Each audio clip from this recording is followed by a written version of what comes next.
Hello, magandang araw sa inyong lahat. Magandang araw. Paumanhin kung nahuli si teacher sa pagbibigay ng kanyang video. Pero kahit ganun pa man, magkakaroon pa rin tayo ng orientasyon sa ating klase. So class, please makinig kayo at seryosohin ang ating orientasyon ngayon kasi dito nyo malalaman kung ano nga ba yung mga alituntunin, ano ba yung pag-aaralan natin at tatandaan sa klase natin. Okay? So kapag ma-achieve nyo ito, hindi naman magdadalawang isip si teacher magbigay ng magandang points kasi ginawa nyo yung best ninyo, di ba?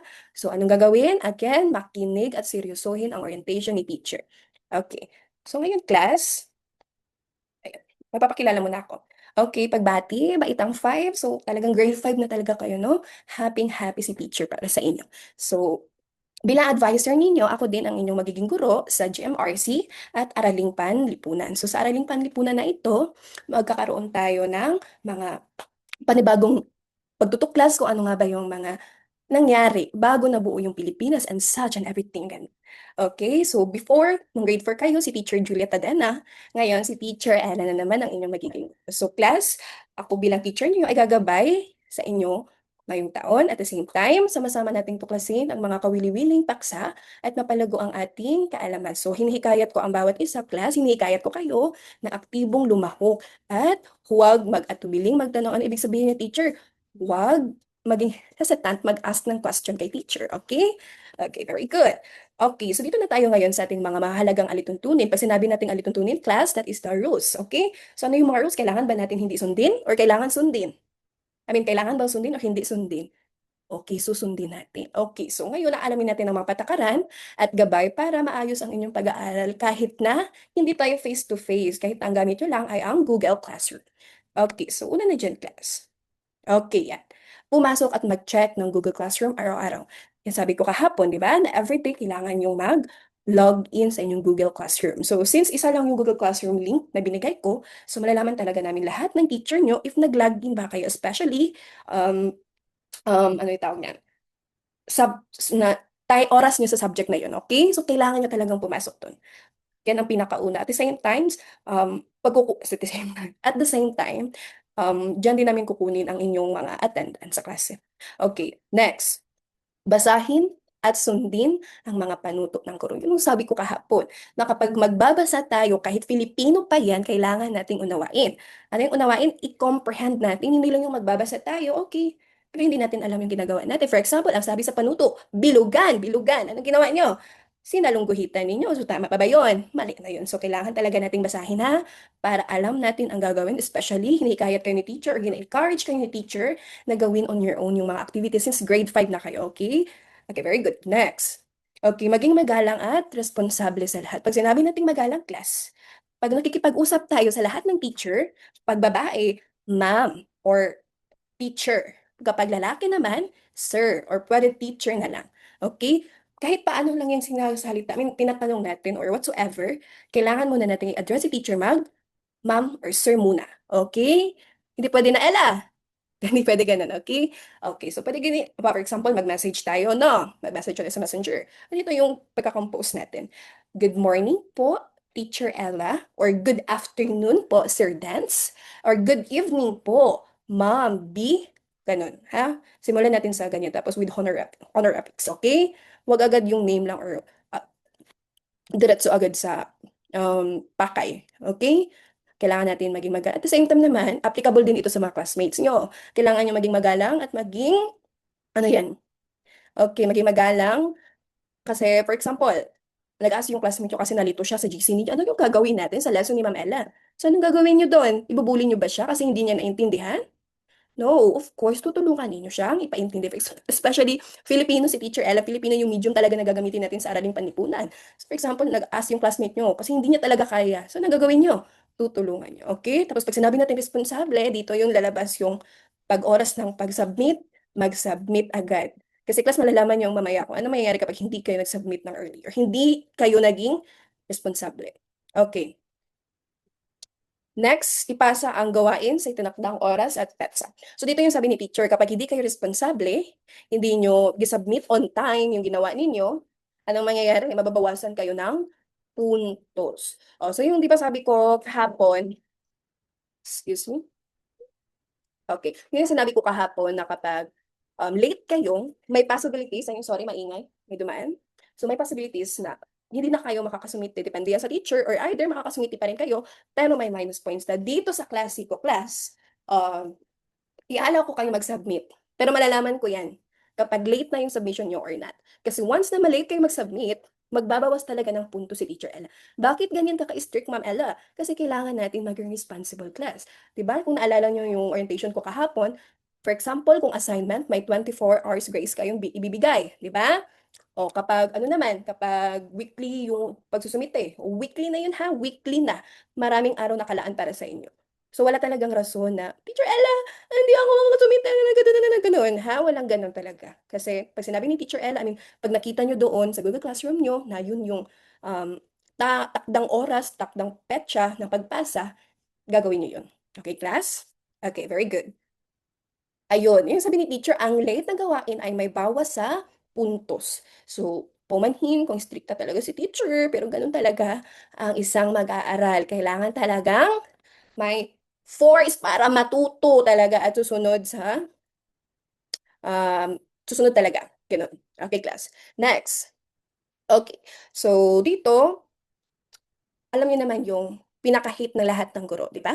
Okay, tingnan niyo yung number 1, sa ilalim ng number 1. Unang bilang. So sabi dito, gumawa ng sariling gawain at iwasan ang pangungopya. Class, sa panahon na ito, magbibigay na talaga ako ng punishment or parusa sa student na malalaman kong nag-cheat. Ano yung form of cheating na gagawin nyo na hindi ko tatanggapin? Una, gumamit ng AI. Pangalawa, um, ano tawag yan? Sa group chat ninyo, yung gisend nyo lang yung mga answer. May isang sasagot, tapos yung sagot niya isasend niya dun sa inyong group chat, tapos lahat kayo i-memorize nyo lang, tsaka isasagot dun. Pag once malaman ko yan, class, naku talaga, wag nyo gagawin. Tingnan, i-remember nyo din si Jesus Christ ay tumitingin sa inyo. Okay?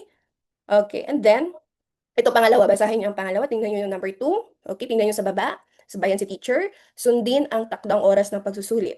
8 to 9 a.m. o isang oras na rin. Ang ibig sabihin yan, class, for example, ganito. Okay, so si teacher mag-a-announce tomorrow may pagsusulit kayo or quiz. So, mangyari ngayon, exactly 8 a.m., for example ha, exactly 8 a.m., mabubuksan or maa-access yung quiz sa Google Classroom. Tapos may limit lang kayo na isang oras upang sagutin yun or sagutan yun. So once na matapos yung oras or say 9:01, do you think makakasagot pa kayo?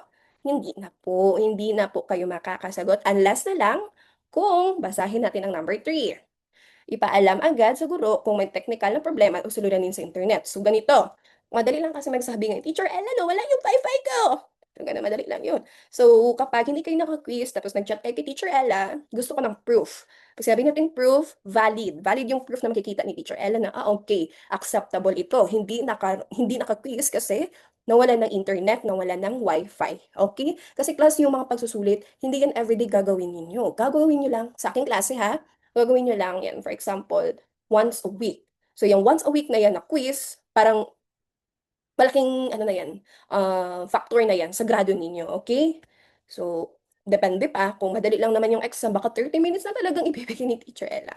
Kung for example, 1 to 5 lang naman, isang oras talagang ibibigay, okay na yung 30 minutes, nakadepende pa rin yan. Basta tatandaan nyo ha, every pagsusulit ni Teacher Ella sa Araling Panlipunan ay may limit lang na oras. Okay, yun ang ating tatandaan, class. Okay, next. Okay. Lahat ng gawain ay recorded. Ano ibig sabihin niyan, teacher? Lahat ng puntos na makukuha ninyo, kasi i-check ni teacher yan pagkatapos ng quiz ninyo or whatsoever after activity. Ganyan, i-check yung teacher Ella. So, i-record ko, ilalagay ko yan sa class record ko. For example, Carabao, Zero, hindi gumawa ng assignment, hindi gumawa ng quiz. I mean, hindi nakasagot sa quiz. So, ganun.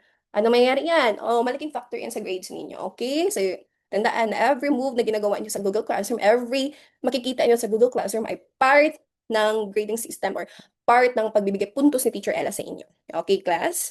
Okay, next. Ito, palaging sinasabi ni Teacher Ella, ipasa sa tamang oras. Kasi alam nyo na, kapag nahuhuli tayo, may bawas sa puntos po. Okay? At next, ang mga gawain ay tinitingnan or sinusubaybayan. So, yun yung sabi ni Teacher Ella na yung mga activity nyo, after niyan, gina-check yan ni Teacher Ella. Kasi, sino ba yung, I mean, paano ba kung makapagbibigay ng puntos, di ba? Kung hindi ko i-check. yung output niya sa Google Classroom. Okay, so kailangan talagang maging responsabling mag-aaral po. 'Di ba gusto natin maging proud si mommy at daddy? Okay po, sige. Maging responsable po tayo. Maging responsible po tayo. Okay, next. Okay, dito na tayo sa ating curriculum guide. So, ano nga ba yung pag-aaralan natin class sa AP sa unang markahan? Okay, nakataon tayo sa pinagmula ng Pilipinas. Tingnan nyo dito. Pinagmula ng Pilipinas at ang mga sinaunang bayan nito. Kasi ganito yung gusto kong isipin ninyo. Bakit ka nagkaroon ng Pulumulok? Paano kayo nag-start ang Pulumulok? So, ganyan. Mga ganyang katanungan yung isasagot natin, ay masasagutan natin sa ating aralin sa unang markahan sa Araling Panlipunan. Okay. Okay, so dito class, basahin niyo gabi, paano magtagumpay sa online class? So paano nga ba? Mag-cheat! No, walang mag-cheat. Kasi sino tumitingin sa inyo? Kahit wala si teacher, si mommy, or si daddy, or si tutor, si Papa God. Okay, so ito yung mga tips para magtagumpay sa online class. Una, regular na pag-check ng Google Classroom, di ba? Sabi ni teacher, daily login. Next, maging responsable at disiplinado sa oras o wag puro roadblocks. Okay, maglaan talaga ng time kapag um, magklase, may klase talaga. Okay? Think of it as nasa school kayo. Okay? Next, pakikipag-ugnayan sa guro kapag may problema. Wag na wag maging okay, wag matakot sa akin, wag maging hesitant, mag-ask ng question kay teacher. Any problem, kung kaya ni teacher sagutan, sasagutin niya yan, tutulungan kayo. Next, aktibong partisipasyon sa klase. Ano, ma'am, hindi man tayo sa face-to-face.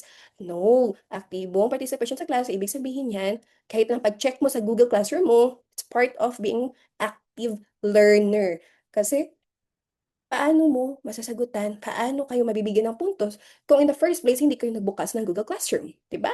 Yan ay pagiging aktibong partisipasyon. At ang panghuli natin dito ay positibong attitude. Ano yan? Oh, Filipino ang ating medium sa Araling Panlipunan. Oh, I hate Filipino. No, walang ganyan. Huwag maging ganyan. Kasi once na magpasok yung ganyan, it's so difficult. Nahihirapan ako. Pag once magpasok talaga yung class, wala na, mahihirapan na kayo. Mababawasan na yung self-esteem ninyo. So, kailangan positive, positive, positive. And then, mag-pray kay Papa Jesus na, Lord, give me wisdom na masagutan ko yung mga lesson ko, yung mga assignment ko, yung mga task ko. Okay? Maging positive lang. Kasi yung mga learner na naging successful ay, I mean, ay mga positive, mayroon silang positive attitude. Okay? So, yun ang gagawin niyo class, especially online tayo. Hindi niyo kikita si teacher na siga yung mata niya para maging positive kayo. Hindi. Okay? Gagawin niyo yan sa sarili niyo. Okay?